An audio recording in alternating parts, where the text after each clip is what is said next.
What's up, everybody? This is Podcast Gameoverse episode 142 for Saturday, April 22, 2023.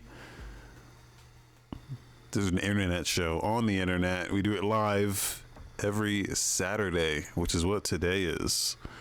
Yes. On the internet on Gameoverse.com/Twitch. And you can go there and you can talk to us. Rick's here, who's what you heard saying yes earlier. Yo, what up, everybody? This is Rick. We are an internet show on the internet. We talk about video games. Yeah. I'm excited over some stuff. We just had a Nintendo Indie World Showcase the other day and a Street Fighter 6 showcase the other day. So we got quite a bit to talk about. I can't wait to go over it. Oh, yeah. Let's start where you always start, man. Tell the people what you've been playing. Counter-Strike Go. Is it the new Counter-Strike or? No. This is the old Counter-Strike. But the only reason I installed this is because someone made a roguelike map, and I saw this video on it, and I was like, I have to try that. So roguelike, like multiplayer map? How does that work? It is a roguelike multiplayer map, up to 3 players. You download it straight from the Steam Workshop, and it's just straight up it's like Enter the Gungeon, but with Counter-Strike Go. So I'm showing this video right now in the stream of, I guess, how it was made, like the development process behind it, and it just shows it randomly generating shit every like very quickly. It's crazy, man. It's crazy. Now once you load the game up, this is not what you see. Okay. Well, you're seeing a bunch of like in development assets here, but once you load it up, it's like very polished, man. It's very polished. It's extremely impressive. It's like a the way it's presented is like it's like a virtual reality like training thing. So you like once you load it up, you put like these glasses on, and then the whole world loads in, which is crazy. And then there's like XP. There's you can spend XP for upgrades. There's cards. There's all the weapon drops are random. There's different enemy types. So there's like melee enemies that'll like rush you. There's enemies that have like armor on each on both their arms and legs. You have to shoot off their armor before you can kill them. All the enemies have like hit points. So headshots are more critical than, body shots. You've got stats. It's like very, very in depth. There's like it's like room based, so you have to clear a room before you can move on to the next room, and then there'll be several rooms attached to those rooms, and you're just making it through. And then some of the rooms have like bonuses in them. I found like a Wheel of Fortune thing. That there's like a cash system. So once you kill enemies, you can pick up their cash, and then you can spend it to open like boxes or spin the wheel. You get wheel spins and unlock more upgrades and more cards. And then it's run based, so at the end of a run, whatever you leave with, you can then spend on more upgrades and cards and shit. And there's just a ton of them. There's a ton of stuff. And it shows you there's like a room with all the upgrades in it, and it shows you everything that you have or what you don't have. So it's like very, very well done, and they still consider it like either an alpha or a beta or something. But it's super cool. It's super cool. So right, that sounds dope. I fuck with that. That sounds fun. And it's up to 3 players, so you can even invite like friends, and you can each go through together and do it. So it's really cool. It's free on the Steam Workshop. Just search Rogue. I think it's just called Rogue on the Workshop. And you just download it, load up the map, and you're in. It was very easy to just start. It explains how to do everything. It explains everything. Once you load the map up, it like explains everything in like the hub room. So you look at the walls and it's like, this is what XP is. This is what the pickups are. So it's really cool. It's really cool.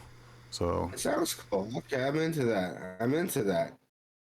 yeah. See this. I own like I own Counter Strike. I mean, I think most people who have Steam probably own Counter Strike, but I think it's free. I think it was paid for a while, but I think it's free now. So I got it back when it was like paid. yeah.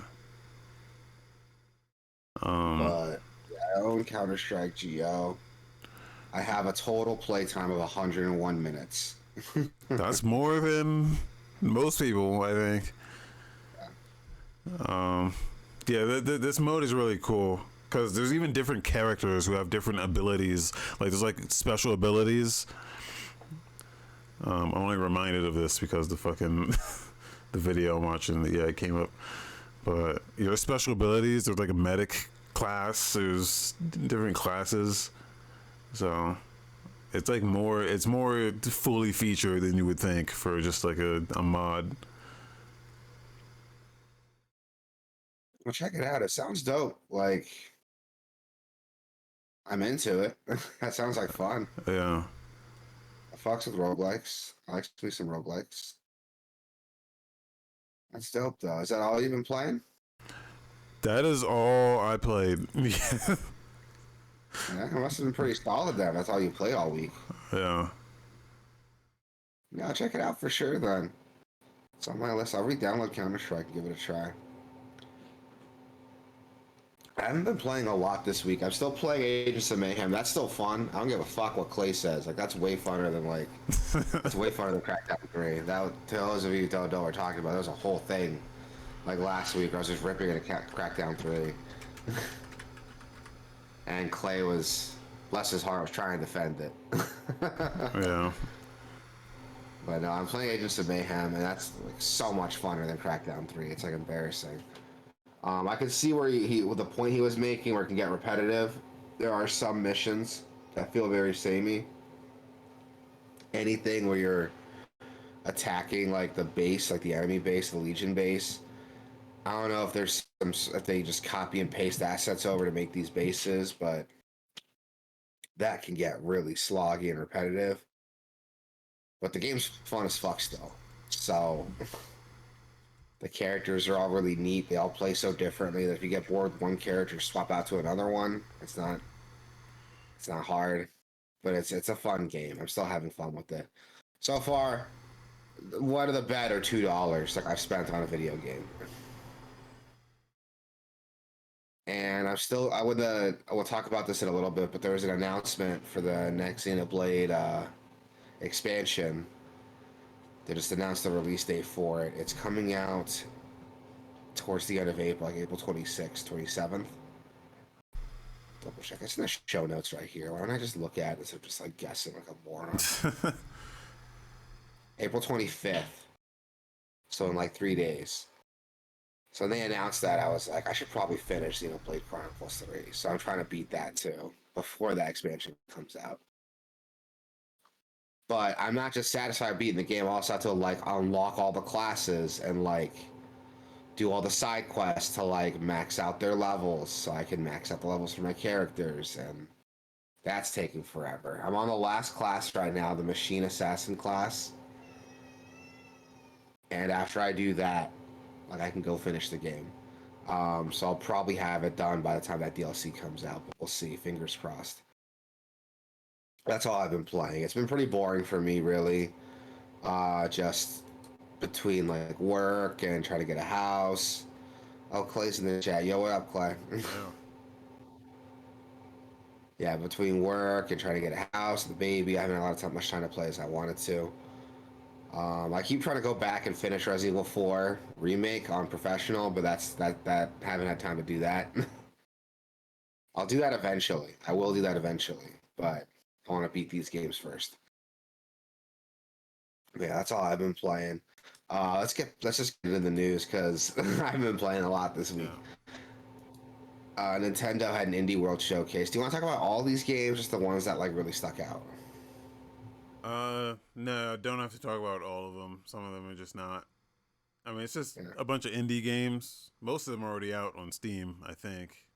Some are Yeah, a just couple coming of out. them stand out pretty well. Mineko's Night Market looks really neat. I like the art style for that. Rift the Necro Dancer looks really, really cool. Yeah, that shit is when that comes out, you're never gonna see me again. So, Oh yeah. let you know, it's So go over that a little bit more. What is that exactly? It's just like, it's they turned it into more like a straight up rhythm game, almost like it's a 3 lane, uh, like almost like a 3 lane DDR type of thing. But yeah, it's got like mini games that are reminiscent of like a rhythm heaven almost. right. And it's also got like a versus mechanic because you're fighting like these other characters in this. Yeah, yeah. It's like you're the like boss fights are like one on one, more like involved things. Yeah. So I think there's like the lanes, the like DDR lanes is more like, hey, every enemy has like a different movement pattern on these lanes. So you kind of have to like learn the movement patterns and Yeah, adjust so based it's on their not just move. like hitting stuff as it comes up. Like you said, every enemy has a movement pattern that you have Yeah. to like follow too. Yeah. And then once you get past the enemies, like stages, I guess, then you enter like a boss fight where it's more, uh, the boss has like their own like kind of attack patterns too, and it's more turns into like a different thing. I don't know. They haven't come out and like said exactly what's going. They just shown a lot of visuals, but I think it's easy to grasp what's happening in it. Yeah, it looks really cool. I have to. I still need to beat Crypto Necro Dance. I haven't beaten that yet. It's very difficult. It It gets like is. once I you get to tried it. like stage 3, it's like, oh god. I got it forever ago. I tried to play it, and I'm like, this is fucking hard. Like Yeah, they've just added. managing like the dungeon crawling stuff with timing required for rhythm games. Yeah, It's just they've made it much easier. There's certain characters you can select that I think it's the monk. The monk doesn't have to be on rhythm, so you can just move however you want. Um, yeah, but I want to play it the way like it was designed though, because like yeah, I've come a long way in my rhythm game like taste since I played this. You know, I've played Hi-Fi Rush. I've played heavy metal. You know, Hellsinger. So I feel like I can probably get back into this and feel comfortable with it. yeah. But I'll give it another try. I have to This game, it's re-download it. like I got it on more Switch. than. It's because every enemy has also a different attack pattern. Just like in the Rift of the Necrodancer, where they all move differently. That's how Crypt of the Necrodancer is. Every enemy has a different movement and attack pattern. So like the skeletons or something, they'll like shake their ass for 2 beats, and then on the third beat is when they attack. So if you're trying to attack them on the third beat, you're gonna get hit. And it's like stuff like that where you have to memorize each enemy's movement and attack patterns while moving yourself on the beat and trying to Yeah, like and assess the you're layout of the dungeon. yeah, And yeah, exactly, and gather resources. You know, yeah, it's a dungeon crawler with this rhythm twist, which could take a minute to like get used to, and it's yeah, not like as flexible as I think it should be. Because you know, games like Hellsinger, Hi-Fi Rush, you could still move to your own beat. You don't have to like move on beat. But actions you do, shooting, reloading, attacking, like that needs to be done on beat. So there's a bit of improvisation with it, you know, kind of like dancing. As long as like the moves you do are on beat, that's all that really matters. Like anything in between that doesn't matter. But with Necrodancer, everything needs to be on beat. yeah, You got to be thinking steps ahead. You got to be thinking, like, I'm going to move over here, pick up this item, move back, attack this guy while observing his pattern. while you're on beat. Yeah. It's like I said, there's you can pick different characters that have different Yeah, you know ability. They've added a lot of updates to that game that make it a lot more accessible. There's like full I'll give it mod another support. shot then. Yeah, it's like full workshop support too. You can use I'll give it custom another shot soundtracks. then. Yeah, I'll give it another shot then, because I want to finish it. Because I also want to try that Cadence of Hyrule like expansion for it too. that It's supposed to is be really really good. that one's I think easier. It's been a while since I Is it? played that one. It's different because it's like a straight up Zelda game, but it's like more Zelda than it is Necro Dancer, even though it's like both. I'll give it a shot too then. That one you don't have to But stay yeah, on the that beat as much. Yeah. I'll give it a shot too. That's on my list. What else? Shovel Knight Pocket Dungeon got a huge DLC pack update that's set to come out spring. The Puzzlers pack's going to have new characters, new boards to play on. I need to try that. I heard Pocket Dungeon's really, really good, and I have to go and try it. I fucking Yeah. love Shovel Knight, so I'll fucking play anything that Yacht Club puts in front of me, honestly. Yeah. When I look at this game, I don't know what's happening. Like, it's like a puzzle game, but it's not like one that I've ever seen before. You know? It's like, I don't know, some kind of match puzzle, I guess, but It's like a match puzzle RPG dungeon crawling game. Like yeah. it's an interesting like mix of things. And again, Yacht Club's earned my respect. I'll try anything that they put out, like without question. Like I'm not gonna sit here and wait for reviews to come in. Like I'll if it's something I'm into, I'll buy it like day one. And I didn't do that with Shovel Knight Treasure Trove, but I want to play it now, especially with this new expansion. It's adding all these playable characters, new boards to play on, new mechanics. Yeah, fuck it. Let's give it a try. This looks fun as hell. Cult of the Lamb is getting its own update too, called Relics of the Old Faith. Be cool to check out. And we also got a trailer for. I want to talk about this because it's a video game Donkey Studio. Yeah. It's their first game published by their studio called Animal Well. Yeah. So when I after they show this, I went on Steam to go and wishlist it. So I'm like, this looks fucking awesome, and it's already on Yeah, my wish list. It was already on my wish list. So I guess I'd that's good. seen this already, but looks incredible. Uh, it's some sort of Metroidvania, but it uses those like fluid physics on like everything. Yeah, Uh, it's got. How can I word it? It's like Rain World almost. What it reminds me of, yeah, but more mechanics driven. yeah, Because where Rain World had very, there's a term for it when things react with each other. You know, we use it a lot when we describe Breath of the Wild. What is that? What is that called? Fuck. like emergent gameplay, I guess. I don't Yeah, it's know. got a lot of very emergent gameplay systems to it. The way characters react to each other, NPCs react to each other, and how your items and abilities interact with those NPCs, while also being in like a Metroidvania. Yeah, Like it's really neat. I like what I'm seeing here on it so far. If it's really gonna let you just like, hey, experiment, explore, try stuff out, I think it'd be a pretty good time. just a really unique art style too. Yeah, that too. I'm into it. Yeah, I'm into it. I want to wish list it too. We also got Tesla Grad 2 and Tesla Grad Remastered available now. You can get them in a bundle pack. I own Tesla Grad. I never played it, but I've heard really good things about it, so it might be worth checking out. Yeah, never played it, but yeah, it's here. It's one of those like, yeah, this is pretty old, right? It's like Yeah, one of it's those an like classic older indies. Metroidvania. Yeah, but it's pretty good from what I've been told. It's got a really nice like hand drawn art style in respect, and the new one just looks like more of that. Yeah, and the first one. I own it. I own the original on PlayStation Plus, but I never played it.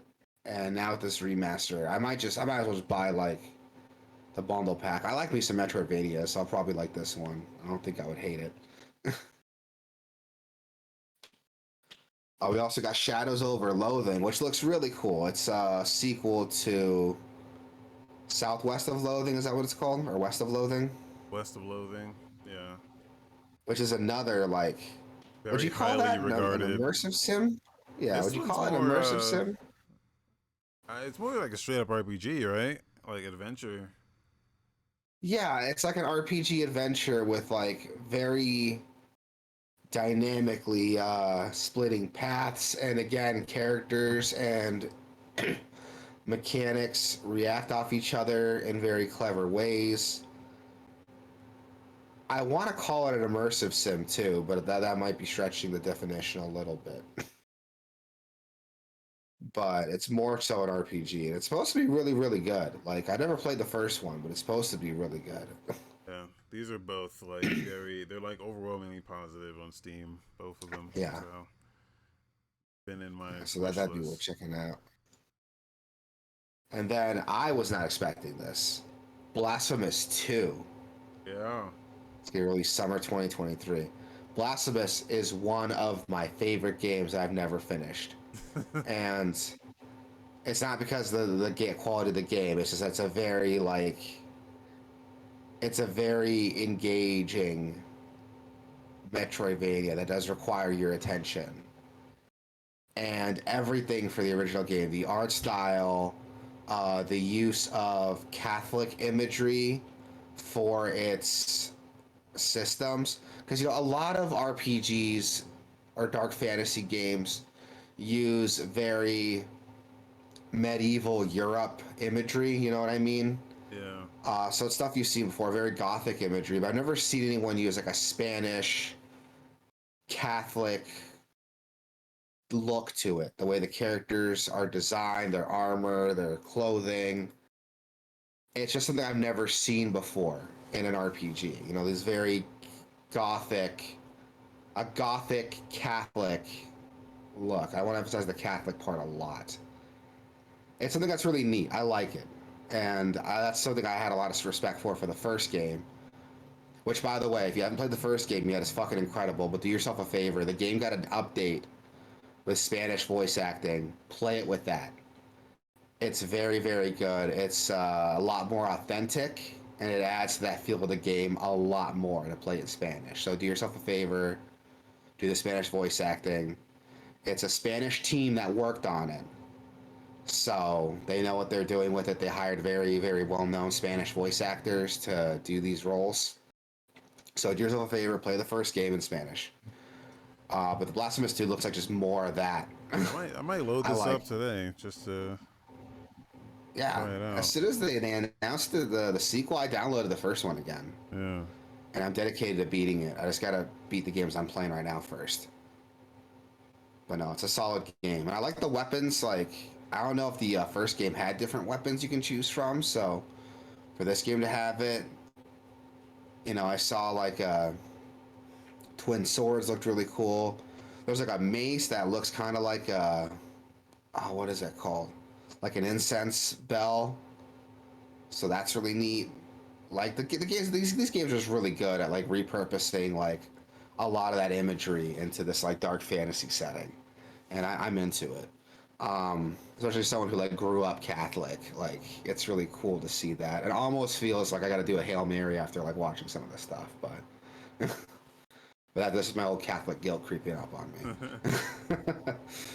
But no, this game's the first game's incredible. I just got to go back and finish it. I really do love the first game a lot. You know, I never finished it. Oxenfree 2 Yeah. also got a trailer. I didn't think we were getting a sequel to the first Oxenfree. I don't think the first game left a lot open for a sequel, did it? I never played it, but you did, Um. right? Well, the way to end it, it like wraps up pretty nicely. Depending on the thing is, it's one of those games that can have several different endings depending on how you, what choices you make.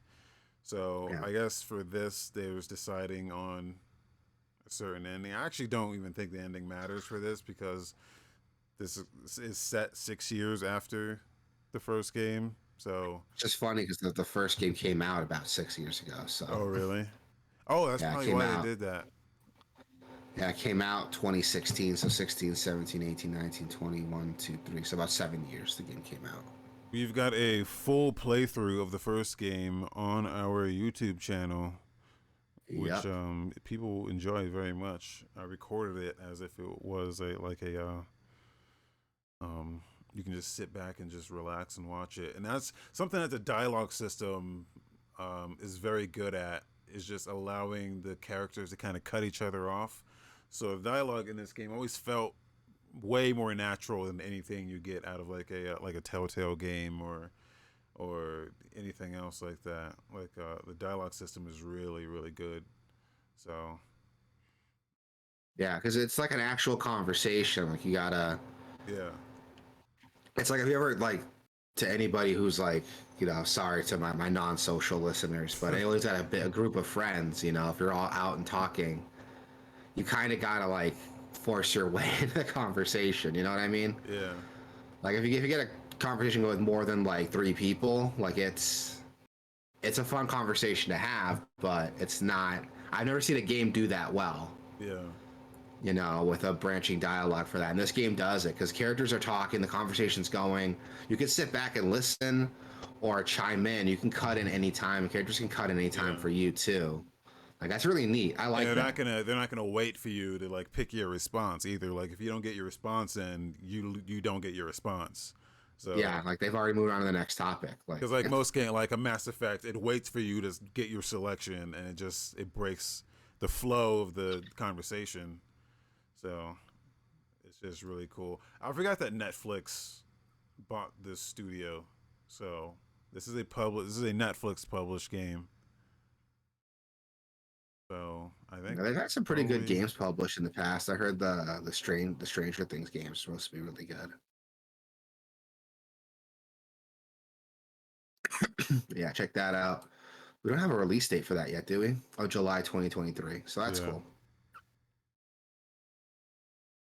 We got a couple games too, man. Little Kitty, Big City looks really fun. Like, Yeah, I that just like the name. I think the name's neat. it looks like the game that we wanted. What was that cat game that came out?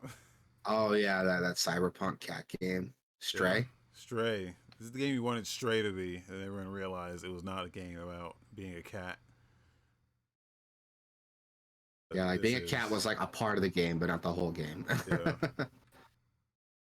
Yeah, that looks cute. I like it. I like cute games. Damn it, it's like a cute game I can just like come home and yeah. unwind to. It's like Untitled Goose Game, but with a Yeah, cat. yeah, I'm into it. Uh, what else we got? Five Nights at Freddy's Security Breach is available now on Nintendo Switch, so go check that out. I didn't think Five Nights at Freddy's was still like a Yeah. thing, but whatever. They didn't show these last few. They didn't show them off very much. But Brotato is also coming. It's an ass game. Uh, A it's on what game? Steam. It's an ass game. An ass game? Is that like It's an abbreviation for something? auto shooting survival. Oh, is that the accepted term? Or you Yeah, just make that up, no, kind it's of the coin it? accepted term. That's what they're I don't called. believe you, but all right. I feel like I'm gonna call it that in public. People are gonna be like, "What's wrong with you?" Nobody calls it that. It's pretty dope because you get a lot of options in Brotato in terms of because you get like 6 hands or something. You got like 6 arms. Yeah, You're like an octopus, but um, so you can carry up to like 6 weapons, and then you can modify them in many different ways. So you can have like the same weapon in each hand if you want, with different modifications on them. So there's a lot of room for getting crazy. Really cool. Um, check it out. and they showed Bomb Rush Cyberpunk at the end here. Which looks incredible. Yep. Yep. That every time I see something on that, I'm like, "Ooh, yeah, give me more." The thing Just is, heroin. I never got into the Jet Set games. So I think he would have liked them. I think he I've of all people would have liked I've them. played them. I've played them. I don't remember which one I played. It was like one of the re-releases that came out on like PS3, I think. So I played the not the original Jet Set Radio, but the sequel, Jet Set Radio Future. Like that was my shit. That's what I played a lot. And I played the shit out of that on the original Xbox way back in the day. And this game is giving me a lot of those vibes. Like it's straight up just Jet Set, and I'm okay with that. Yeah. It's just those games got to a point where I was like, I'm not good. I'm like, Yeah, it's very much you have to like learn how to play it before you can really get good at it. yeah. Hopefully with this game, it's a more modern game, so it's got more modern design sensibilities to make it Yeah, more accessible. So yeah. Because I wanted to control like a Tony Hawk, but it yeah, very same. much did not. Oh yeah. So this game looks cool. Like I'm into it, dude. Like Yeah. it's coming out June Uh, of this year, right? July of this year. August. No, August. I was looking at Augustus. October. They put out I another was looking trailer at that said Augustus. October. I'm into it. I want to play this when this comes out. It's definitely gonna be a day one buy for me. And then Yeah. next in the news, we had the Street Fighter 6 showcase, Yeah. which was incredible, So dude. I went and Like pre-ordered this game after. I might pre-order it, man. Like so This Street Fighter is 5 came out to very little content. It was bare bones like, hey, arcade mode works for the most part, and so does versus mode, and like that's it. yeah. But this, This it's is world just a story mode. whole Looks different. Like, first of all, shouts out to Lil Wayne, presented by Lil Wayne for all like minute and a half that he was here. They made such a big yeah, deal about him presenting this. I know, and all he did was like, oh, look cool, right? Yeah. Here's another guy talking about it for the next 20 minutes. Yeah. Uh, this shit looks incredible, man.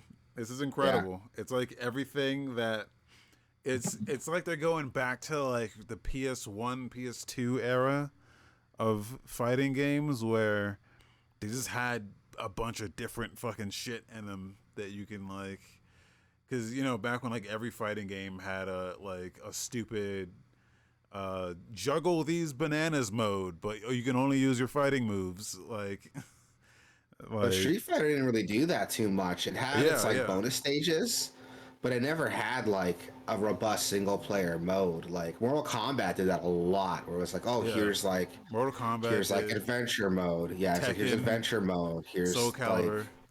yeah.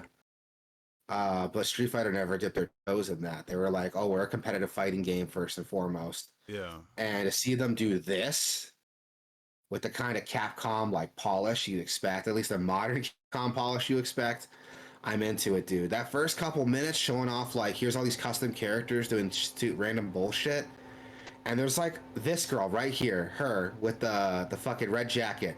Yeah. She does. Rewind that really quick. What she does, because she does something that got me really excited. She did. She did Chun Li's Hyakuretsuku, her like lightning kick, and then comboed that into Ken's Shenpu Genraikyaku. Yeah. And I'm like, that's fucking cool. That is really cool to see. You can mix and match these moves and combo them into each other. I'm like, dude, the possibilities here, if that's how the game works, are incredible. I Yeah. cannot wait to see what this game lets me do. Okay, let's rewind for a second because Yeah. I put notes in here in the order that they present them. So let's see. So they spent a lot of time talking about the world tour mode, which Yeah. was which that really tickled my taint because I was like, Same. what's in here for someone like me who's not really into the competitive aspect of this, but kind of just wants to, I want to have my fun too. And like that world tour mode, it almost reminds me of like Yakuza almost. Yeah, dude. When I first heard about the World Tour mode and they showed off like teasers of it and like previous trailers, I'm not gonna lie, I thought it was gonna be like maybe like the crypt for Mortal Kombat, so we don't unlock like extra content, Yeah. or like conquest mode, also for Mortal Kombat. Like you just kind of go around, pick stuff up, solve puzzles, and occasionally get into like one-on-one fights with people. Yeah. And it is that a little bit, but the fact that it lets you create your own avatar and oh god, I know I'm getting ahead of it, but it's basically an RPG. Like you can challenge anyone you want to a street fight. Hostile enemies can rush you into a fight, and if you get a first hit on them, it gives you a little advantage there on the fight too. Um, and it has two gameplay modes. So it has the classic 6-button system from classic Street Fighter. You know, light, medium, heavy punch, light, medium, heavy kick. But it also has a 4-button modern mode with that's light, medium, heavy, and a special button for assisting with combos. That's interesting to see. I don't know how I feel about that, honestly. Because to me, Street Fighter is like 6-button fighting. Like that's what separates Street Fighter from every other fighting game I've ever played. Yeah. But we'll see how they implement this, because there's some stuff that they announced we'll go into later that makes me think that they're putting more effort in this 4-button system than I initially expected. Um, but it's an RPG-esque game because your character can level up, they can increase their stats, you can change their clothes, eat food for stat buffs, you can use consumables during fights. Like it's an RPG. Yeah. Like you can train from masters, quote unquote, which are just like the main fighters of the game. Learn their styles, learn their attacks to expand your move set. There's a fucking skill tree in it. They showed off a little bit to unlock things with skill points. Um, and in the demo, they showed off like random enemies you could fight, but also like a bunch of random bullshit that could happen. Like one dude was like the dude was fighting like a fridge at one Yeah. point in the demo. Yeah. Like the fridge was attacking with like food. It was just opening up and throwing Yeah, food at him. I was like, this is great. Like it reminds me like Tekken, like some of the stupid shit from Tekken. Like yeah. like I don't know, Tekken. It's been a while since I played Tekken, but when I think of Tekken, I'm thinking like Tekken like 1, 2, and 3. Yeah, with And like Tekken Force, Tekken Ball, like all those weird yeah, yeah, modes. Like, yeah, that's what I'm thinking. That's what it gives me those vibes too. But this is like in the game. Like this is in yeah, the story mode, yeah. which is really cool to see. I love seeing Capcom like expand their go out their comfort zone a little bit, because they're very traditional with Street Fighter. Like Street Fighter's always been like a competitive fighting game. That's what they focused on. They never really put any of this stuff in, for lack of a better term, Fun. these gimmicks. Yeah, they never put in, for lack of a better term, gimmicks into the game. But this isn't a gimmick. This is like a full, like, this is what you're buying the game for, basically. Yeah. Um, and I'm into it, dude. They showed their Battle Hub mode too, which is a really cool look into multiplayer lobbies. Characters can interact with each other, fight with each other. Um, you can go to these like arcade machines and fight with other players. There are even some arcade cabinets in the hub that have Street Fighter 2 on it and some other older games. Um, that was really cool. I wasn't expecting that at all. This is also a mode here where you can have like your avatars fight other characters' avatars, so that's really neat to see. I Yeah. can't wait to see like That should be all the weird crazy shit characters do. Yeah, because dude, I can't wait to see the weird shit people because you do. like it's because you don't know what someone can do when you like load up their avatars. Well, since you can like mix and match move sets, it's like the thing is you can't just look at a Ryu and be like, oh, he's a Ryu.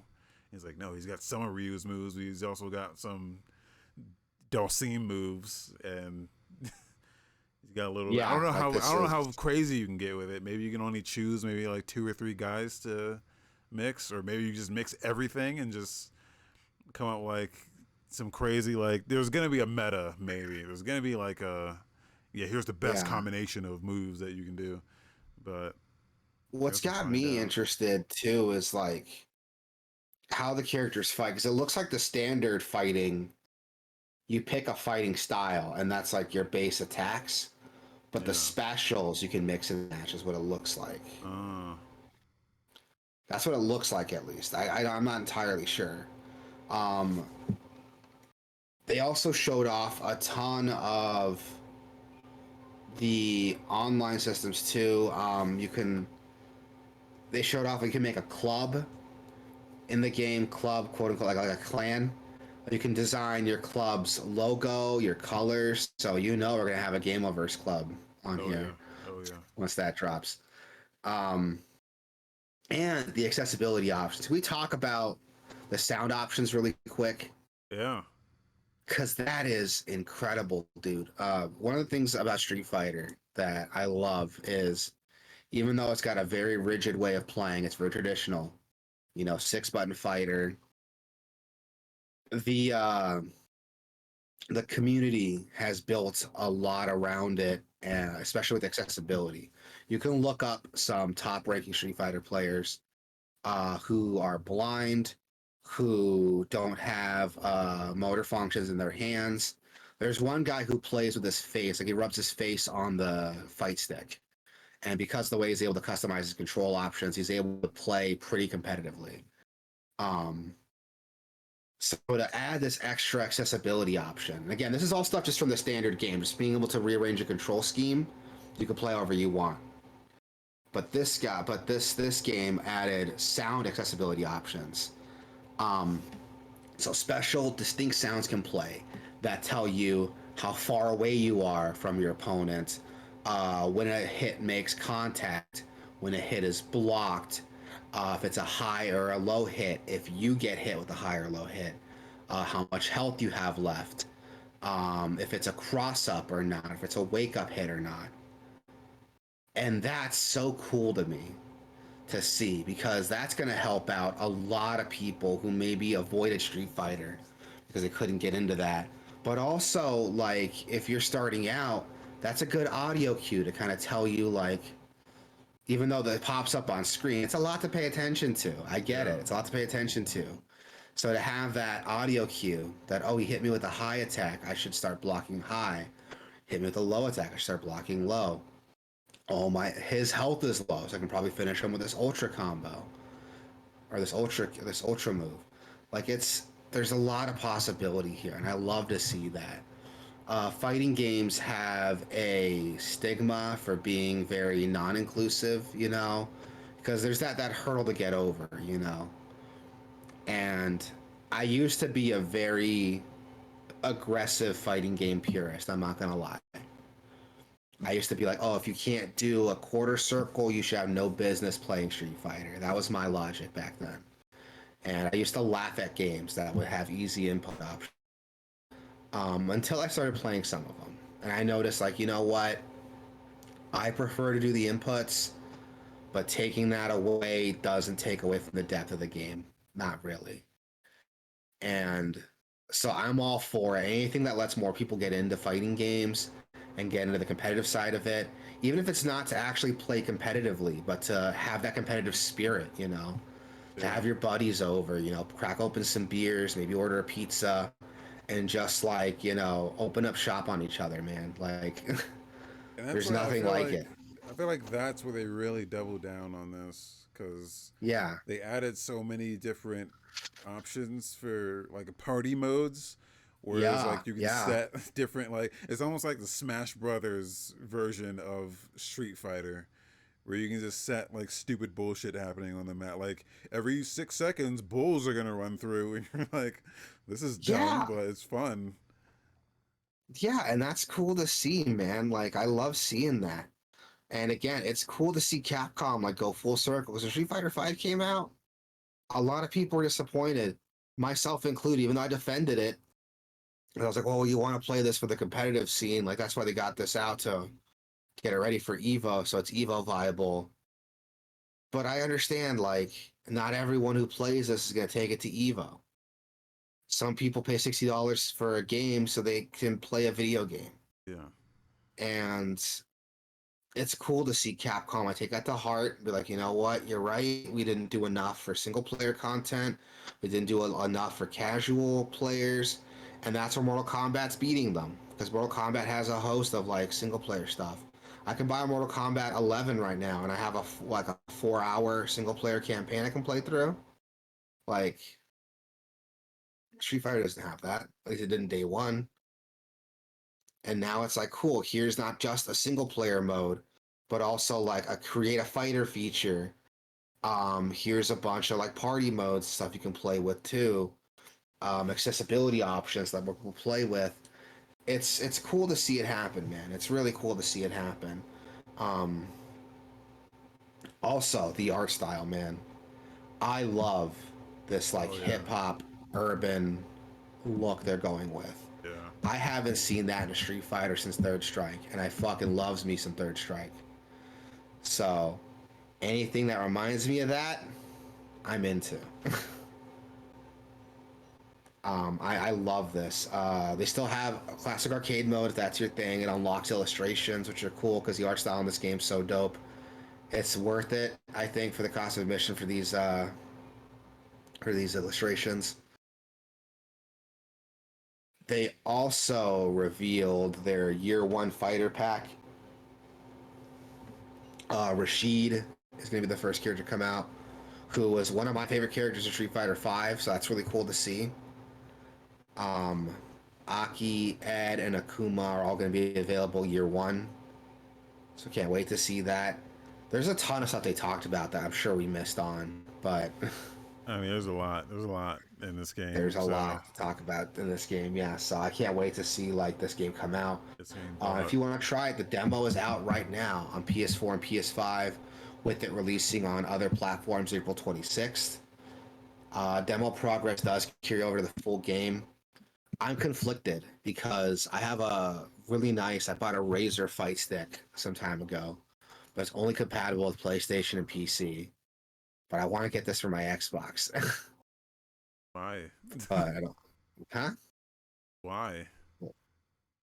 Because it's an Xbox Series X, so I Uh-huh. might as well just get that performance and play it in my living room.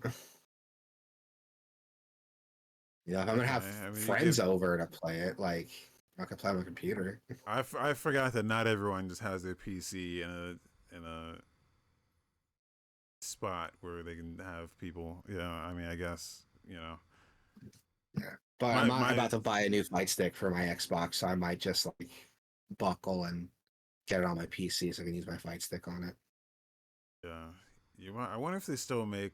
Oh well, they don't make. But the Steam. What the fuck? Is that? Steam Link. Steam Link. There's like a Chromecast for Steam. You can put it on like any screen in your house and That'd be cool. use your network to stream it. It worked extremely well from what I understand, but Yeah, I never needed it because yeah, I keep my PC is basically like a console. yeah. Not me. My PC's in my office, like I'm at a desk. So Yeah, and I use a big like TV monitor as my PC monitor. yeah, not me. Yeah, Um, but this looks cool. You can play the demo now. I might just try it just to fucking fuck around with some characters. Just make a character really quick. yeah. I was gonna blow the dust off my PS4 to try this Yeah, demo, but then I was yeah, like, same. just wait for it on PC. It's a couple days. Yeah, it's gonna come out on PC in like 4 days. So, and Yeah, I'm already playing a bunch of games, so I might as well just wait on it. But yeah, dude, that showcase, like, if you weren't already like on the fence on the game, like that got me to like want to pick it up. And the fact that it's running on like Capcom's new like graphics engine, the same one they use for like Resident Evil and Monster Hunter. So the character models are very, very detailed, and the facial animation is very detailed. Like, I love seeing and that. it's not a $70 game, so Oh, it's not? I'm pretty sure it's only 60. Well, for like standard edition. Hold on. Am I wrong? Am I bullshitting on that? I don't know. I'm finding out right now. Yeah, PS5, Xbox Series X, they're all like $60. Just a standard edition. Okay, that's cool. That's cool to see, man. The Steam key, you can buy a Steam key on Green Man Gaming right now for $50. So, Yeah. ooh, that might be worth it for me. Yeah, Shit. this is gonna get played, man. There's good games coming Yeah. out with this. This is gonna be a good year. This is a good like month for like next month, Yeah, man. and this like summer is gonna be incredible. Yeah, dude, we got some good shit coming out. I can't wait to play. Um, yeah, that's it for the Street Fighter showcase. Is there anything else you guys want us to talk about? Hit us up in the Discord. Like, I'm excited for this. I'm really excited for this. Yeah, Um, I bought Street Fighter 5 day one with the idea of like I was gonna keep playing it and get competitive with it, grow with the community. I didn't do that. yeah. So I might do that with 6 now because of how much My content there is in let here. me see how many hours, if any, I have in Street Fighter Five. Uh, because I have 7 hours in it. So It's not bad. yeah, That's a lot more than most people dedicate to like fighting games and are not like a fighting game like fan. So yeah. that's a good on you. Um, yeah, I'm definitely gonna pick that up, dude. It looks incredible. Um, Sega confirms its acquisition. It's in quickie news now. Should probably say we move on to quickies. Sega confirmed its acquisition of Angry Birds creator Rovio. What does that mean for Sega? Nothing yet. Who knows, man? Yeah, who knows? It was 706 million euro, which How much is is that? To dollars. uh almost a billion. Okay. Yeah, billion, but which is a lot for Rovio, I think, who is pretty much known as the Angry Birds guys. So, though I have no idea if that's like low or high for them. Yeah, I'm gonna I say don't it's know. I haven't seen any. Well, I mean, I haven't seen any new Angry Birds like games in a while. yeah. They did do that movie. No, They well, did because that movie. they took the paid version off and put a free version up with ads and Yeah, microtransactions and shit. So that was the last thing they did, and then they had that movie a while ago. So I mean, it's not they're not insignificant, but I don't think they're as yeah, big or valuable as they were back in back when they were hot. So yeah. Like if this had been if this is what was paid like 2009, 2013, I can understand it. But now, I don't know, and yeah, we'll see what happens. But yeah, we'll see. Um, I want to see Dota. Angry Birds Total War. Well, I keep thinking of like the stuff that Sega could do with this stuff, and it'd be like Yakuza Angry Birds or That'd be cool. like some crazy shit. There's some crazy shit they can do. Or like an Angry Birds mini game, the next like Yakuza game. Yeah, That'd be cool to see.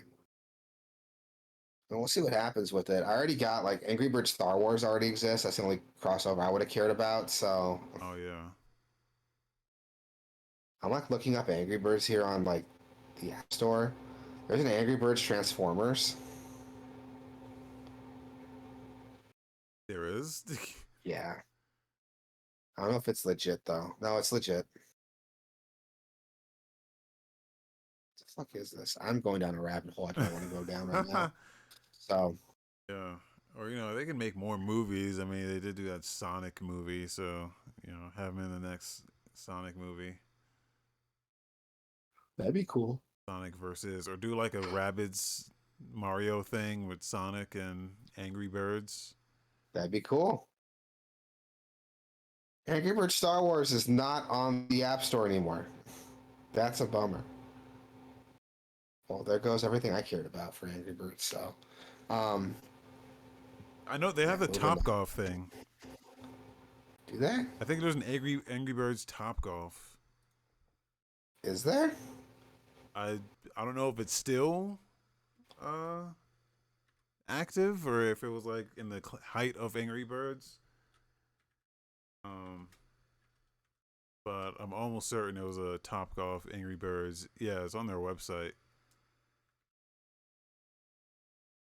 Huh. Like that seems. I've never done Top Golf, so I just say that. But Angry Birds, that's like genius for what Top Golf is. Oh yeah, I agree. I did Top Golf once, my bachelor party, but I was fucking drunk as shit. So, but that's a good idea Yeah, though. Okay, so Angry Birds is still like making some money then. Like it's still a pretty like hot commodity. So definitely, definitely. okay, so maybe that like almost $1 billion, 100 something million euro. You know, maybe like that was Well, what that's the that thing. might be a fair asking I don't even think price. Sega themselves is worth $1 billion. I But don't know, man. I think they might be. They got Persona, don't they? Persona's a funny. I don't think that. Of course, they're worth $1 billion. They've got Persona. I know you like Persona, but I don't think. I don't think that's gonna bring them over 1 million or 1 billion. I don't know, man. It's a pretty popular series, and Persona 5 alone sold a fuck ton of units twice with both of its Yes, releases and multiple systems. I billion don't is a know. lot. I don't know. Billion is a lot, man. I'll argue in today's economy, not really. No. But apparently, Sega has a $3.6 billion market cap. Okay. See, that's a quarter of more than a quarter. Well, I guess a quarter is not really $1 billion that they bought, but yeah, it's like a quarter of their total value was this purchase of Rovio. Yeah. Well, Bandai Namco is 15 billion. Oh, Ubisoft is 7. I had oh, no idea Bandai. Well, they make toys and yeah, shit. So yeah, toys and shit. Um, Konami 6 billion. that, that pachinko money. Yeah, Nintendo's 55 billion. Microsoft's 2.3 trillion. But that's like all of Microsoft though, so I don't know if that should count. Oh, interesting rabbit hole to go down. Yeah, we'll see what they do with it. I mean, Sega's been kind of an upswing, haven't they? Like Sonic Frontier is supposed to be pretty good. I guess that's another one that I've been planning on getting into. Yeah, I I want to want to try it. finish I've Star heard good Wars, things about it actually. So, finish Jedi Survivor. oh, there you go. That's a good one too. Uh, moving on. That's some other quickies. Dota 2 got 7.3 New Frontiers update. Oh yeah. I guess just some matchmaking changes. I don't play Dota, so do you want to like No, translate some okay. of this here? I don't play Dota either, but I just wanted to poke my head in on this update because and apparently this is the biggest update for Dota ever, or maybe Oh not yeah, ever, but in terms of like people are saying that with the content of this update, it could have been a Dota 3, or at the very least, it could have been update 8 instead of 7.33. Um, yeah, we're saying this is a extremely fucking huge update. yeah. Major map. They changed the map. They expanded the map to new map. It's 40% bigger map. Uh, Jesus. significantly changed every hero. Significantly changed most or all of the items. Like the change log for this entire thing is like several pages. Several pages. I mean, you can just scroll and just keep scrolling. That's how big it is. That is Uh, insane. and there's like a major tournament going on right now too, and they're doing this in the middle of the tournament. and they're giving the players like a grace period to like relearn the game, I guess, in the middle of this fucking tournament. Jesus. So yeah, that's another crazy thing about it. But the thing that I was interested in specifically was the matchmaking changes, Okay. because they're making changes.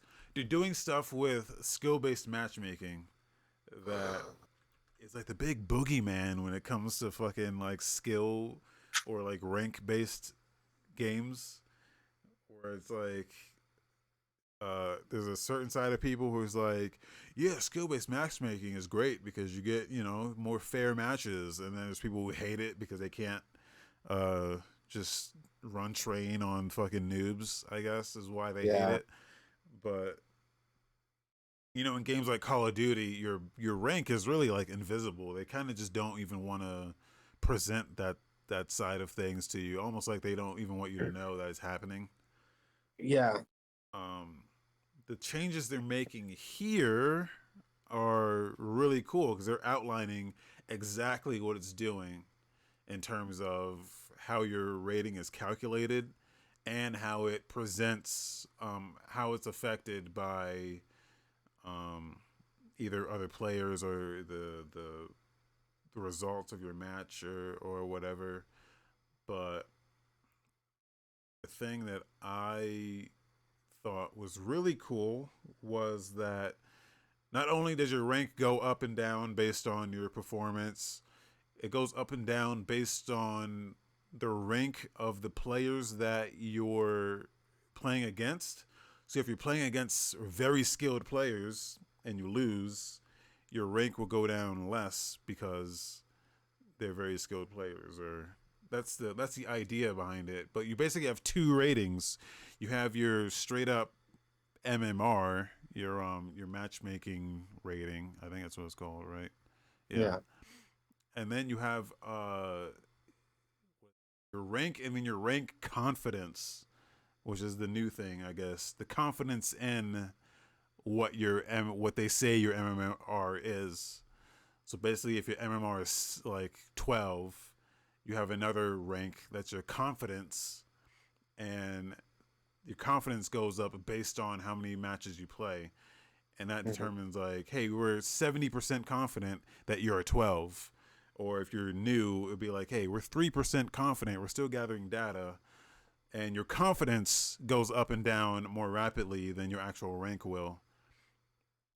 And Okay.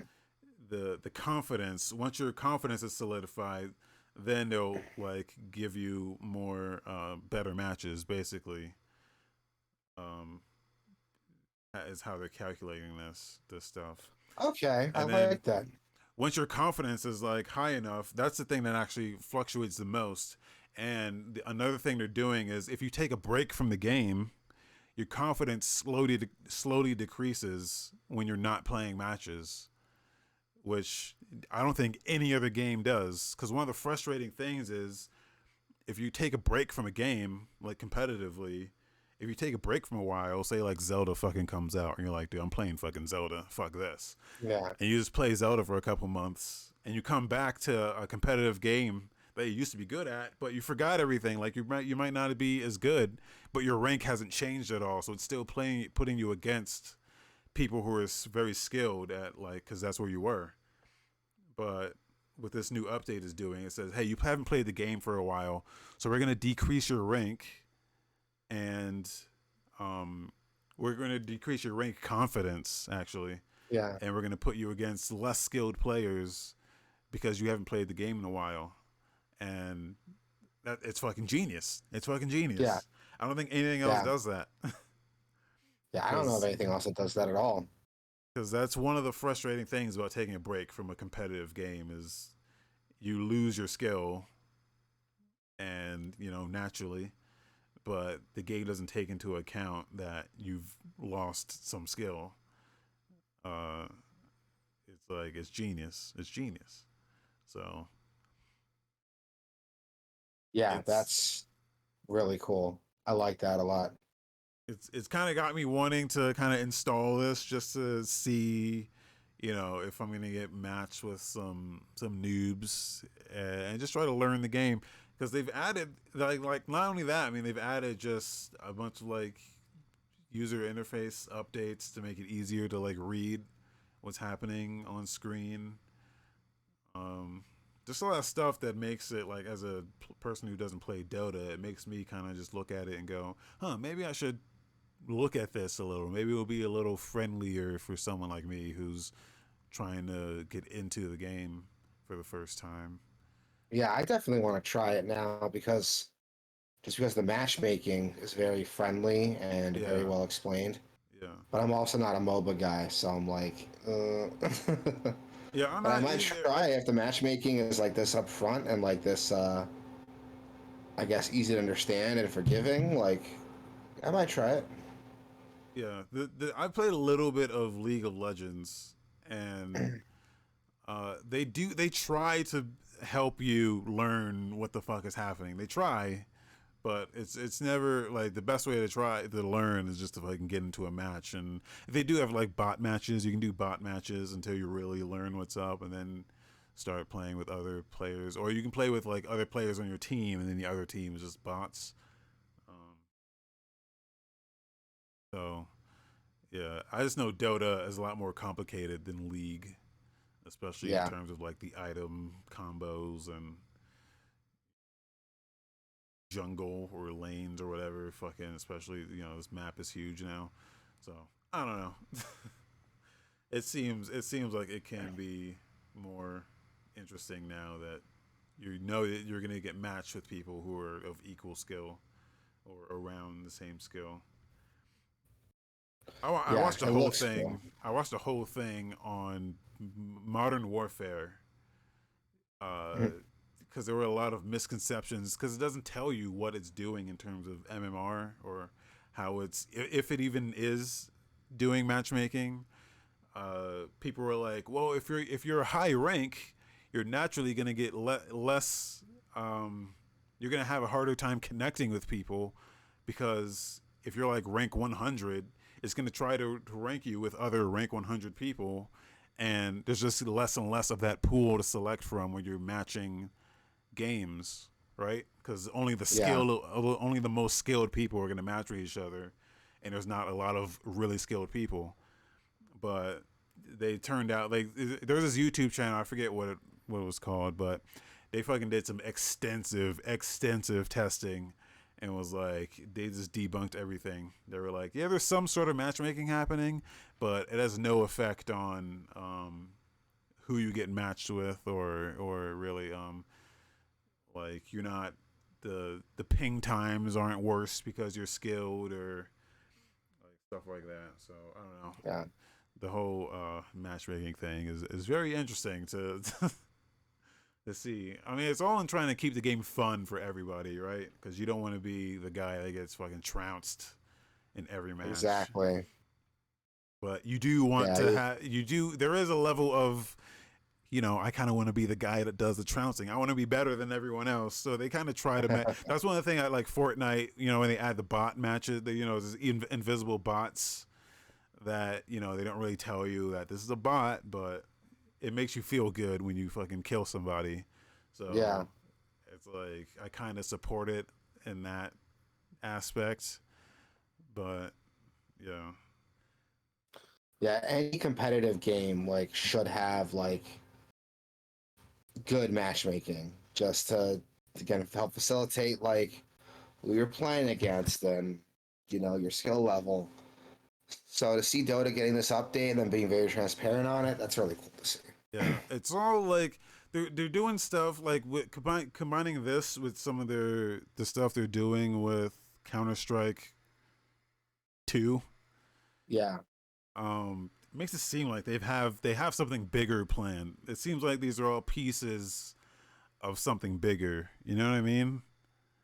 It's yeah, it's hard to explain, but I feel like I feel like this, especially the matchmaking part, especially feels like something is bigger. This is going to be part of something bigger? Because I can't imagine that they're going to limit this just to Dota yeah. and Same. and some of the stuff from their Counter Strike stuff. Like it would be a bummer if that was just limited to Counter Strike Like I feel like they're gonna take aspects of that, aspects of this, and maybe have like some like a new game plan that has all of this combined. Like the tick rate stuff specifically, like that whole tick rate thing is extremely cool, but that's like one component of the thing that I feel like they can take that and put it into something. It'd be a waste if they just use it in Counter Strike, and this Yeah, I matchmaking thing would agree. be a waste if they just use it in Dota. Like there's got to be something bigger coming, so I'm curious to see what they're working on here. But Yeah, same. Yeah, same here. Let's see what they put out for it. I'm excited to see what gets put out here. Excuse me. Yeah, I'm excited to see like what that does for other competitive games with their matchmaking. Yeah, I'll have to wait and see what it comes out with. But so far, I like the matchmaking changes here yeah, and some new trailers and videos. Unrecord got an official early gameplay trailer, and have you seen this? I have seen this. And for people Okay, like me who call bullshit on that, they're like, actually, not bullshit. Here's some yeah. game. Yeah, I'm not gonna lie. When this got announced, I was like, that's bullshit. There's no way this is running an engine. This has got to be like pre-rendered. Well, I thought it was an FMV game. I thought it was like on rails FMV shit, and you're just like, when an enemy pops up, you just click them or you don't click them, and then game happens. Yeah. That's what I No, I thought. can. Yeah, I can tell it was like a rendered game. I can tell this is all like CGI models. But I was like, there's no fucking way like the game looks like this Yeah, running. And I thought this was all like this is. I thought this was all pre-rendered. I was like, there's no way this is running real time. but And then sure enough, like the developer was like, "Oh, not bullshit here." yeah, they put out some straight up just from the Unreal Engine. It's Unreal Engine 5, which is I guess a big reason why it looks as good as it does. I mean, we haven't seen too many games running on UE5 yet, so if this is a demonstration, this is the best demonstration of like all the other stuff they put out for like like the stuff that I guess Epic's been putting out on the Unreal Engine 5. I'm like, this looks good, but show me like a game or or like the Matrix thing looked pretty good. I was like, yeah, but it's not really a game though. This is a fucking game. And Yeah. like not only is it a game, it's a game that doesn't even look like, or it doesn't look like a fucking game. So When I was a kid, I would like imagine like games are gonna look so good they'll look like real life, but I never thought it would happen in my lifetime. And yeah, here it is. or like Mortal Kombat or like Donkey Kong Country, where it's like, uh, this is as real as it's gonna get. Because I used to think Donkey Kong Country was like the pinnacle. I was like, look at how real this looks. Oh You yeah. can't. But how wrong I was. It was Metal Gear Solid 4 for me. I thought Oh Metal Gear Solid 4 was like hyper realistic. I was like, this is as good as it's gonna get. yeah, And here we are with this, like, and it's a combination of things. It's not just the texture models. It's also like the lighting effects, the ray animation. tracing, the animation, all that combined, like, It's for works me. together. To, For me, it's the animation to the point because there's a point where he vaults over. There's things happening in this fucking thing that I'm like, there's no way this is real, right? Like when the first guy pops up and he chases him down the hall and he vaults over that like fallen cabinet. I'm like, that's fucking crazy. And then when he pops a couple shots out and he adjusts his camera, or I guess he's like calling something in. But yeah, a lot of the movement looks like how it like shakes every time he takes a step. Um, there's just stuff with the movement that just looks very fucking. I don't know if that's mocapped or I mean it would have to be. I would assume. I would assume it's yeah. mocapped. But the way it censors the other guys' faces, After you shoot which them, yeah, it's a pretty good move, I think, because faces are where things can get a little like I don't know. Maybe you don't do faces very well, but everything else you can do. So it's cool to like censor the faces, and it fits the aesthetic like perfectly because it's yeah, presented as like police body cam footage. yeah. So which is really cool to see. And the illusion kind of falls apart like at that point in the demo when everything's like dark and his light has to like illuminate everything. That's when you can kind of see like, okay, this is all texture work. This isn't like an actual Yeah. footage. But you're right. It's a combination of those things, like all the animation, the lighting effects, and the texture work, and the attention to detail with the censoring. All that combined like works together to like kind of suspend your disbelief. Again, I was one of the people who was like, "This is bullshit. There's no way this is running an engine." So Yeah. I'm glad they put out that they did that Twitter post. I'm like, okay, I'm into it. I'm curious to see like what runs well, like how this is gonna run on like most machines. Like, Yeah. Yeah. Yeah. I guess I mean UE5 is supposed to be kind of, isn't it supposed to be more performant? I don't know. It's supposed to be pretty well like optimized in terms of like yeah, engine. supposed to be. So we'll see like Like the consoles are supposed in to action on it. be able to run this Yeah, now. So yeah. So we'll see like what it actually looks like to play it. Hopefully soon, but yeah. yeah, man. Yeah, they were like, hey, Xenoblade Chron- they were like, hey, the oh, controllers work and mouse and key. Or they said they were playing on mouse and keyboard, and they said controllers worked fine too. So cool. they put out a whole Q&A on I guess their Steam page about it. Yeah. We also got trailer. This is the trailer that made me like go back and want to finish Xenoblade Chronicles 3 as their new expansion, Future Redeemed. I don't know story wise like what's going on here. I couldn't tell you if I'm being totally honest. I haven't beaten Xenoblade 3 yet, but it showed off. How can I word it? It First, showed off a lot of spoiler stuff if you haven't beaten okay, Xenoblade Chronicles yet. I'll be that honest off. here. Turn that But off it's there. so out of context that like maybe you don't know what's going on. Uh, We did get a look at some returning characters. Looks like Shulk from Xenoblade Chronicles 1 is coming back. Rex from Xenoblade 2 is coming back, and he's got a fucking glow up, dude. Like, he's a fucking big, strong man now. He's got, like, two swords now. So, pretty cool to see them come back. Looks like we got some new characters coming in. There's a whole thing here about, like, saving the future. Again, I don't want to go too much into it for risk of spoilers, but it looks really, really cool. I love seeing some returning characters come back. I want to see what Shulk's been up to. So I need to hurry up and beat Xenoblade 3 now so I can play that expansion when it drops. Yeah, Xenoblade Chronicles 3 is still a fantastic game. Honestly, if you have a Switch, you should get it. I think it has the best gameplay in the whole series. Xenoblade 2 is probably still my favorite story. But Xenoblade Chronicles 3 is a really good game. Go check it out, especially with the expansion coming out. Like, I guess I didn't realize all of these games were connected.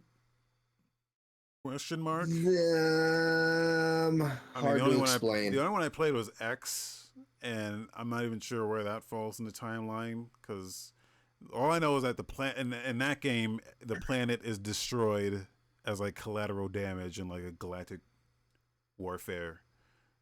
So Yeah, Xenoblade 1 through 3 get very, how can I word it? Existential and metaphysical. It has to do a lot with multiverse stuff, is a theme in these games. So it's got a interesting way of like how these games connect to each other. I don't want to spoil anything, but Xenoblade 2 does confirm it's attached to 1 at the very end. It's got a very interesting way of doing it. I'll leave it at that. Um, and this yeah, DLC would confirm that everything's attached. yeah, everything's attached now. Yeah. And how it's attached again, it's hard to explain without spoiling things, but it's cool. It's cool the way it does it. I'll leave it at that. Um,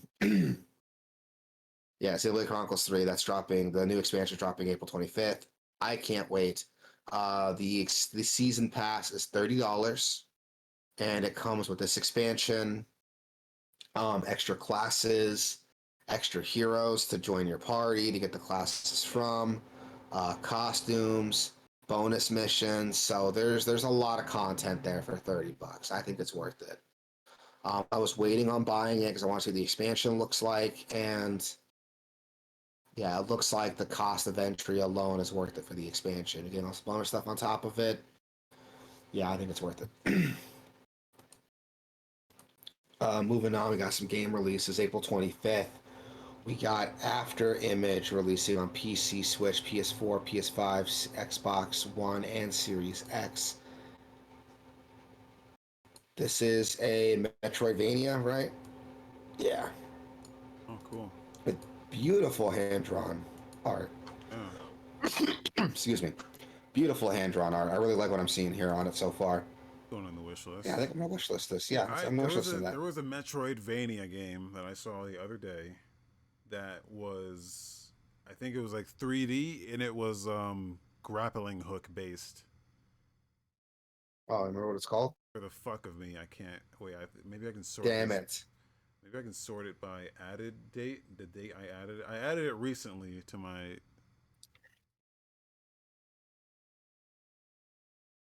While you're looking for that, Rusted I'm gonna move Moss. on.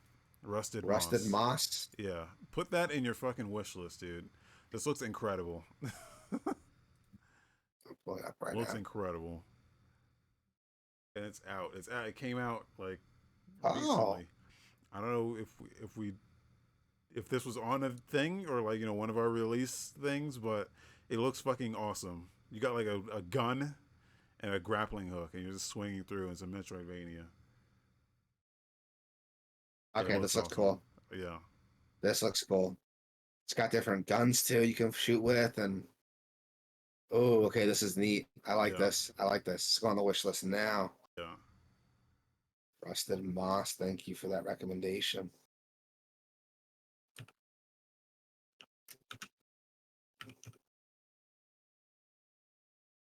It is on my wish list now. I forgot about it until Metroidvania came up again, and I was like, wait a minute. Yeah. This looks cool. Moving on, we got also released on the April 25th, Amanda the Adventurer for PC. So this is it's a hard game. It looks like. Okay. This looks. What the fuck is this? Yeah.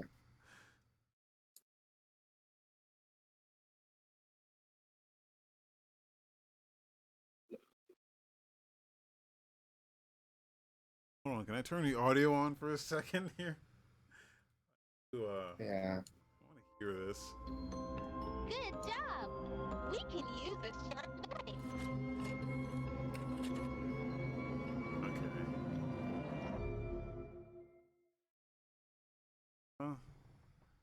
It looks real dumb. Interesting.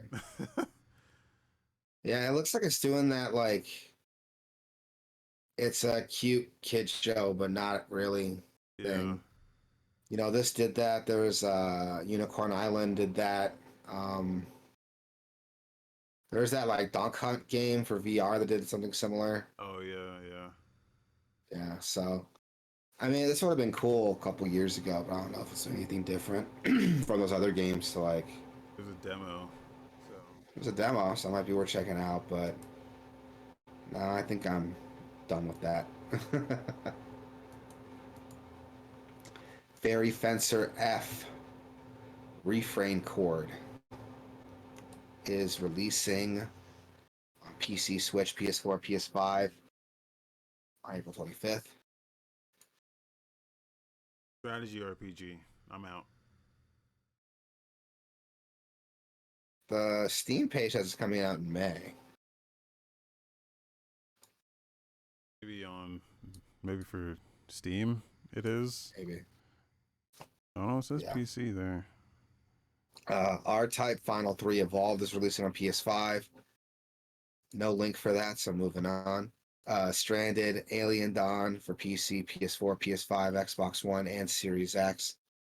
It's another like strategy. It's like a survival game, survival sim. Yeah, so that's cool if that's your cup of tea. It's not mine though. There's so many of these. Yeah, there are. Strayed Lights is also releasing on the 25th for PC, Switch, PS4, PS5, Xbox One, and Series X. What is this? Souls like. That's what it looks like.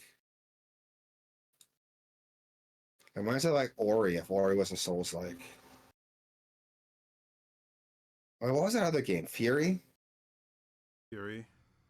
Yeah, it reminds me of Fury too. Of a slapping soundtrack. Yeah. Is the game like just boss fights? Is that the whole thing? Oh, it looks like Fury? there's some walking too. Yeah.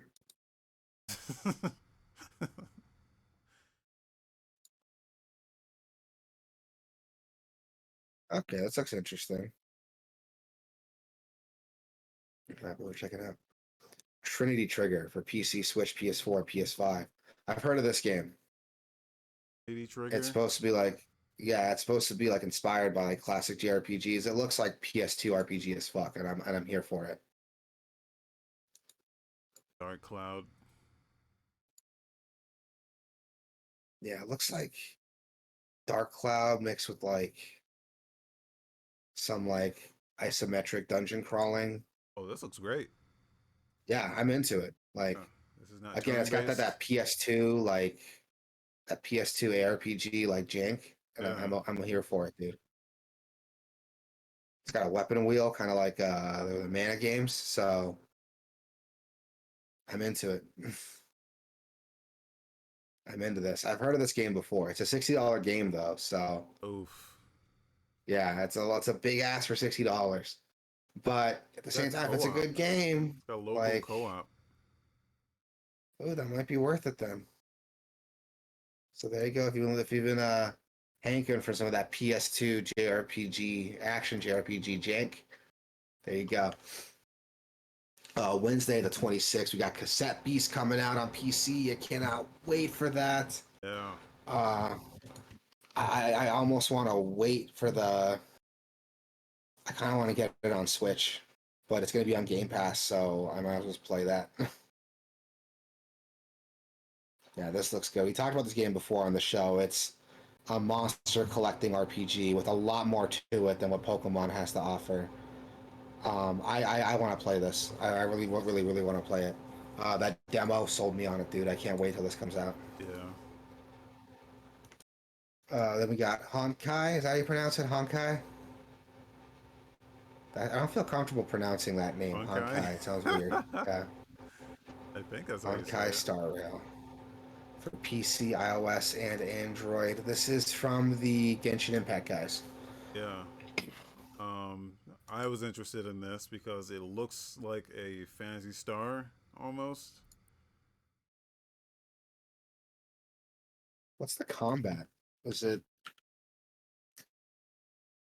Tactical. It says it's I'm out. tactical I'm combat. Is out. that what it says? I'm out.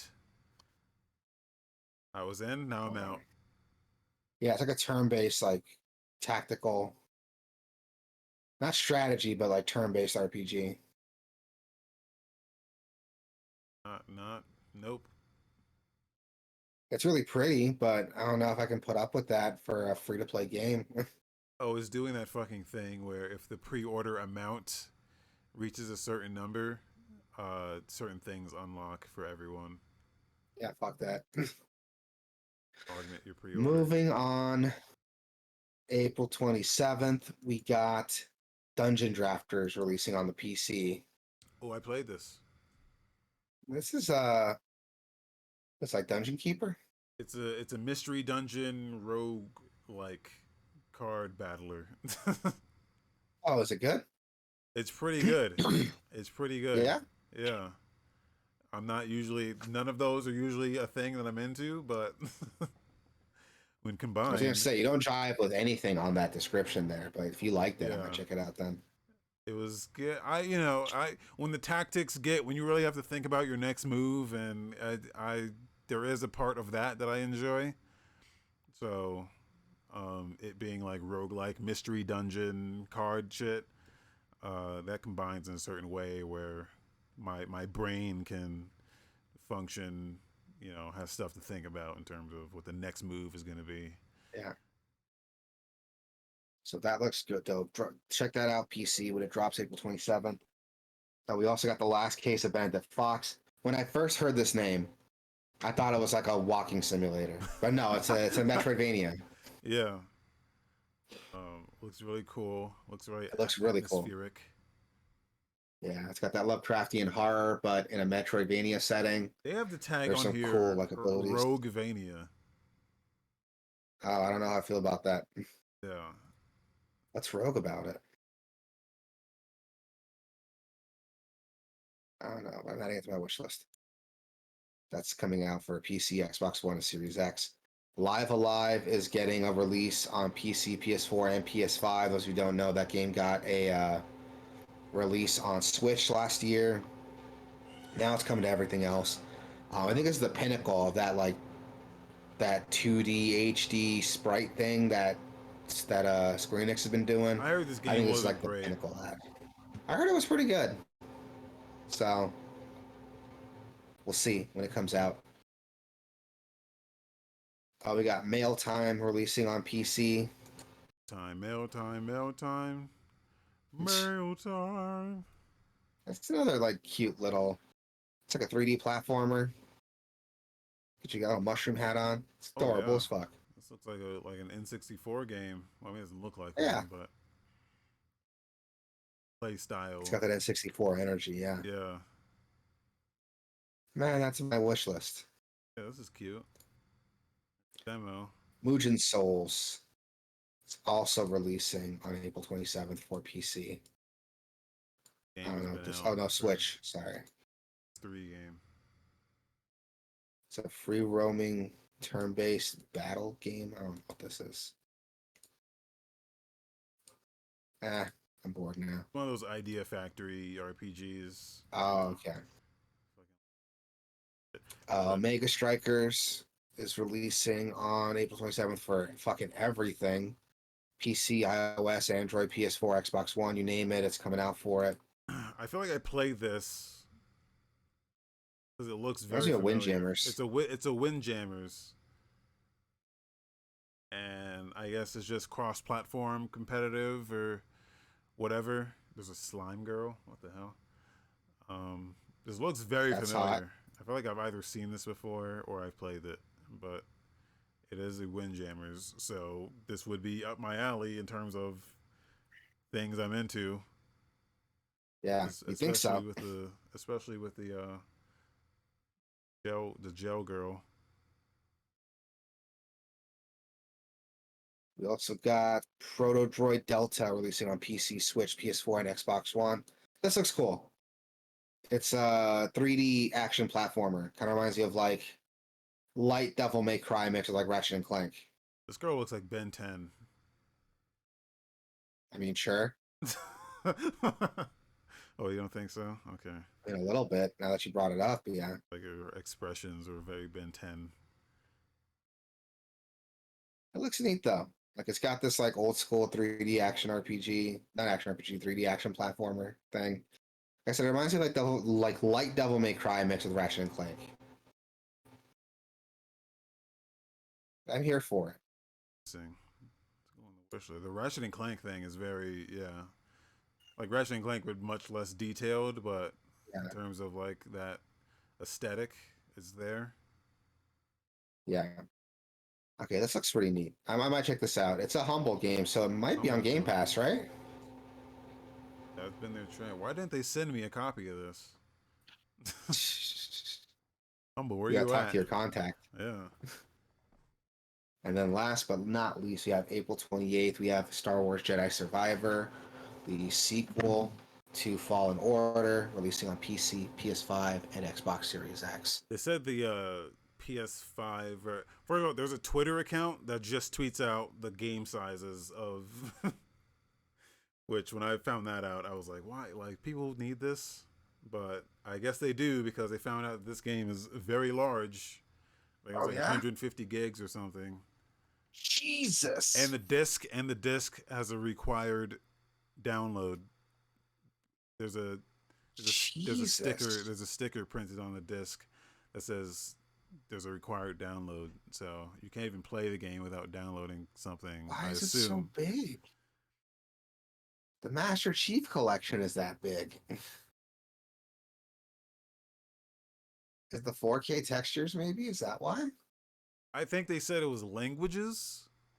Oh, Oddly enough, it downloads all the language, every language, just in case. I guess you need that. Which is crazy, but it is crazy.